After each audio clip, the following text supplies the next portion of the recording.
Kozhikode തിരുവമ്പാടിയിൽ KSRTC bus നിയന്ത്രണം വിട്ട് പുഴയിലേക്ക് തലകീഴായി മറിഞ്ഞ് യാത്രക്കാരായ 2 സ്ത്രീകൾ മരിച്ചു. ബസ് ജീവനക്കാർ ഉൾപ്പെടെ 26 പേർക്ക് പരിക്കേറ്റു. 4 പേരുടെ നില ഗുരുതരമാണ്. അടിയന്തരമായി അന്വേഷിച്ച് റിപ്പോർട്ട് നൽകാൻ ഗതാഗത മന്ത്രി KB ഗണേഷ് കുമാർ KSRTC CMDക്ക് നിർദ്ദേശം നൽകി.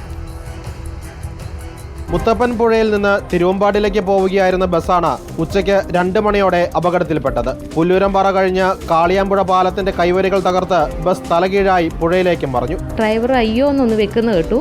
പിന്നെ നോക്കുമ്പോൾ നേരെ കുത്തനെ പുഴയിലോട്ട് ബസ് മറിയുന്നതാണ് കാണുന്നത്. എല്ലാവരും അയ്യോ ഓടി വായോ എന്ന് പറയുമ്പം ഞാനൊരു കമ്പി കഷ്ണത്തെ ഇങ്ങനെ തൂങ്ങിക്കിടന്നു.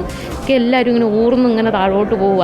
ഇടിച്ചൊന്നുമില്ല, നേരെ എനിക്ക് ഇടിച്ചതായിട്ടൊന്നും ഞങ്ങൾക്ക് തോന്നിയില്ല.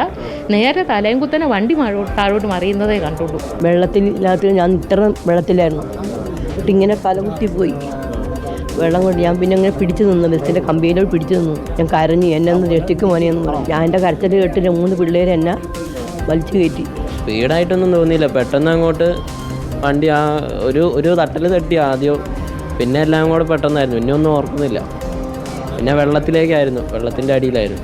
പെട്ടെന്ന് ഇങ്ങനെ വണ്ടിക്ക് ചെറിയൊരു ബ്രേക്ക് കിട്ടാത്ത പോലെ മുന്നിലെ സീറ്റിൽ നിന്ന് ഒരു താത്ത അങ്ങ് മുന്നിലേക്ക് അങ്ങ് പോയി.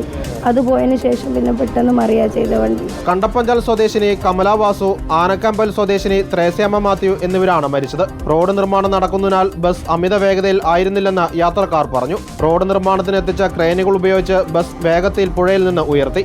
ഏതായാലും ഇതിനകത്ത് അപകടത്തിൻ്റെ എണ്ണം കുറഞ്ഞതിൻ്റെ കാരണം നാട്ടുകാരുടെ ഫലപ്രദമായ ഇടപെടൽ. ആദ്യം തന്നെ പുഴയിൽ ചാടി അവരെ ബസ്സിൻ്റെ താഴെ ഭാഗത്തേക്ക് നിന്ന് അവിടെ നിന്നാണ് സെർച്ച് ചെയ്യാൻ തുടങ്ങിയത്. പിന്നെ ക്രെയിൻ വളരെ വേഗത്തിൽ എത്തിച്ചു. ഏകദേശം 4 ആളുകളോളാണ് വെള്ളത്തിനടിയിൽ ബസ്സിനിടെ ജാമായി പോയത്. റൂറൽ SPയും മോട്ടോർ വാഹന വകുപ്പ് ഉദ്യോഗസ്ഥരും സ്ഥലത്തെത്തി പരിശോധന നടത്തി. ഡ്രൈവർക്ക് ഗുരുതരമായി പരിക്ക് പറ്റിയതിനാൽ അപകട കാരണത്തെക്കുറിച്ച് വിവരങ്ങൾ ശേഖരിക്കാൻ പോലീസിനായില്ല.